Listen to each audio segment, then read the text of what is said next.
اسلام کے بنیادی عقائد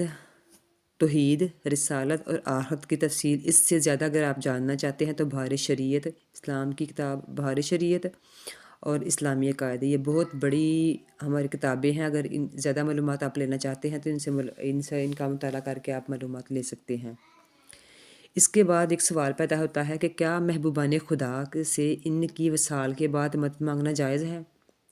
اب اس کا جواب ہم کیا ہے، یہ جائز ہے یا نہیں جائز، یہ ٹھیک ہے یا نہیں ٹھیک، اس کا ہم جو جواب ہے ہم نے قرآن اور احادیث کی مطلب کہ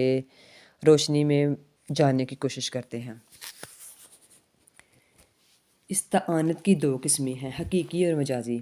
حقیقی استعانت یہ ہے کہ کسی کو قادر بذات، مالک مستقل اور حقیقی مددگار سمجھ کر اس سے مدد مانگی جائے، یعنی اس کے متعلق یہ عقیدہ ہو کہ وہ اللہ تعالیٰ کی عطا کے بغیر خود اپنی ذات سے مدد کرنے کی قدرت رکھتا ہے۔ غیر خدا کے لیے ایسا عقیدہ رکھنا شرک ہے، اور کوئی مسلمان بھی، جتنے بھی مسلمان ہیں، انبیاء کرام علیہ السلام اور اولیاء اعظام کے متعلق ایسا عقیدہ نہیں رکھتا، کوئی نہیں رکھتا۔ مجازی استعانت یہ ہے کہ کسی کو اللہ تعالیٰ کی مدد کا مظہر، حصول فیض کا ذریعہ اور قضائے حاجات کا وسیلہ جان کر اس سے مدد مانگی جائے، اور یہ قطعاً حق ہے اور قرآن اور احادیث سے ثابت ہے۔ اور اب قرآن اور احادیث سے کیسے ثابت ہے، اس کی چند مثالیں سنیے۔ قرآن کریم میں چند مثالیں آپ ملاحظہ کریں۔ حضرت موسیٰ علیہ السلام نے اپنے بھائی کو مددگار بنانے کی دعا کی، سورۃ طٰہٰ آیت نمبر 36۔ حضرت عیسیٰ علیہ السلام نے حواریوں سے مدد مانگی، سورۃ صفا آیت نمبر 14۔ ایمان والوں کو صبر اور نماز سے مدد مانگنے کا حکم دیا گیا، سورۃ بقرہ آیت نمبر 153۔ حضرت ذوالقرنین نے لوگوں سے مدد مانگی، سورۃ قاف آیت نمبر 95۔ نیک کاموں میں مسلمانوں کو مددگار بننے کا حکم دیا گیا، سورۃ مائدہ آیت نمبر 2۔ ایک مقام پر صالحین اور فرشتوں کا مددگار ہونا یوں بیان فرمایا ہے کہ بے شک اللہ تعالیٰ کا مددگار ہے، کہ بے شک اللہ ان کا مددگار ہے، اور جبرائیل علیہ السلام اور نیک ایمان والے اور اس کے بعد فرشتے مددگار ہیں، سورۃ تحریم آیت نمبر 4۔ ایک اور جگہ اللہ تعالیٰ حضور صلی اللہ علیہ وسلم اور صالحین کا مددگار ہونا یوں بیان ہوا کہ بے شک تمہارے مددگار تو صرف اللہ تعالیٰ اور اس کا رسول اور ایمان والے ہیں، جو نماز قائم کرتے ہیں، زکوٰۃ دیتے ہیں اور اللہ کے حضور جھکے ہوئے ہیں۔ ان دلائل اور براہین سے ثابت ہوا کہ حقیقی مددگار اور مشکل کشا اللہ تعالیٰ ہی ہے، اور اس کی عطا سے اس کے محبوب بندے بھی مددگار ہوتے ہیں۔ جب ہم آقا و مولا صلی اللہ علیہ وسلم یا کسی صحابی رضی اللہ تعالیٰ عنہ یا کسی ولی اللہ رحمۃ اللہ سے مدد مانگتے ہیں تو ہمارا یہ اعتقاد ہوتا ہے کہ اللہ تعالیٰ نے انہیں مدد کرنے کی قدرت عطا فرمائی ہے، اور یہ اللہ تعالیٰ کی دی ہوئی قدرت اور اس کی مرضی سے ہماری مدد کریں گے۔ اگر اللہ نہ چاہے تو یہ ہماری مدد نہیں کر سکتے۔ بس جو اللہ تعالیٰ کے محبوب بندے ہیں، خدا کے مددگار ہیں، اور ان کو مددگار سمجھنا اور ان سے مدد مانگنا ہرگز شرک نہیں ہے۔ جو لوگ یہ کہتے ہیں کہ ان سے مدد مانگنا شرک ہے، یہ ہرگز شرک نہیں ہے، کیونکہ قرآن نے یہ بات ثابت کر دی۔ کیونکہ اللہ تعالیٰ کا مددگار اور مشکل کشا ہونا بالذات اور مخلوق سے بے نیاز اور غنی ہو کر ہے، جبکہ انبیاء کرام اور اولیاء اعظام اور مومن کا مددگار مشکل کشا ہونا اللہ تعالیٰ سے عطا سے ہے، کہ اللہ تعالیٰ نے ان کو یہ عطا دی ہے، یا اللہ تعالیٰ نے ان کو یہ علم عطا کیا ہو، اس وجہ سے یہ ہماری مدد کر رہے ہیں، اور یہ سب اللہ تعالیٰ کے فضل و کرم کے محتاج ہیں۔ نیز ان کا انکار اور نیز یہ کہ ان کا تصرف اور اختیار، یعنی جو یہ کام کر رہے ہیں، ان کی جو اختیار ہے وہ اللہ تعالیٰ کی قدرت اور اس کے اذن سے ہے، یعنی اس کے حکم اور اس کے اذن ان کو اللہ تعالیٰ نے اجازت دی ہے تو پھر یہ کر رہے ہیں۔ امام المحدث شیخ عبدالحق محدث دہلوی رحمۃ اللہ فرماتے ہیں کہ ہمارے نزدیک اولیاء اللہ سے ان کے وصال کے بعد مدد مانگنے کا مفہوم یہ ہے کہ دعا مانگنے والا اللہ تعالیٰ سے دعا کرتا ہے اور اس کے مقرب بندے کو وسیلہ بناتا ہے، دعا وہ اللہ سے کر رہا ہے، لیکن وسیلہ اس کے بندے کو بنا رہا ہے، اور یوں عرض کرتا ہے کہ اے اللہ، اپنے اس نیک بندے کی برکت سے جس پر تو نے لطف و کرم فرمایا ہے، میری حاجت کو پورا فرما، کیونکہ تو ہی عطا فرمانے والا کریم ہے۔ یہاں حاجت مند اس مقرب بندے کو پکارتا ہے کہ اے اللہ کے نیک بندے اور اس کے ولی، میری شفاعت کرو، اللہ تعالیٰ سے دعا کرو کہ میری حاجت پوری ہو جائے۔ اگر یہ معنی شرک ہے، جیسا کہ جو منکر ہے، جو انکار کرتے ہیں، وہ گمان کرتے ہیں، تو پھر چاہے اولیاء سے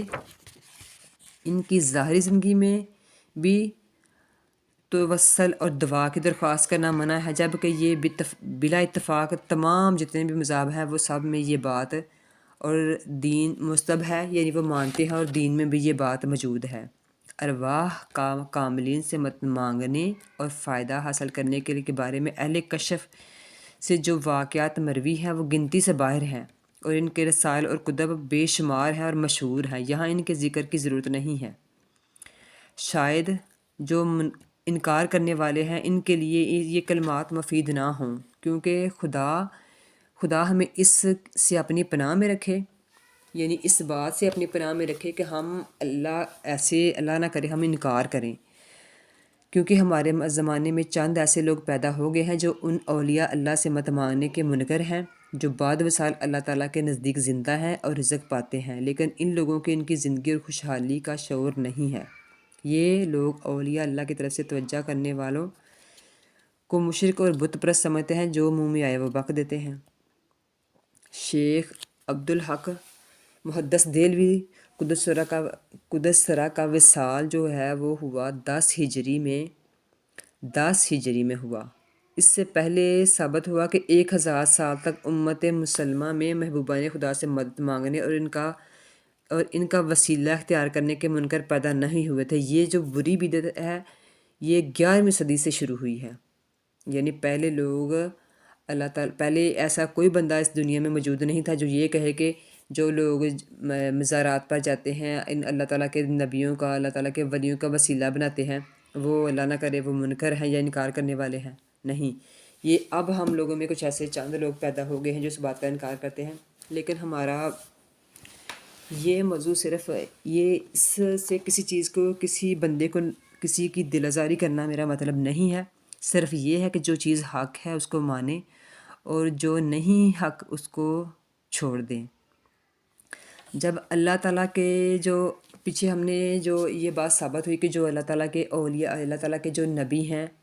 وہ صرف ان کے اوپر ایک آن کے لیے مطلب کہ موت طاری ہوتی ہے اور پھر وہ اپنی قبر میں زندہ ہو جاتے ہیں۔ وہ زندہ ہیں، اب بھی زندہ ہیں،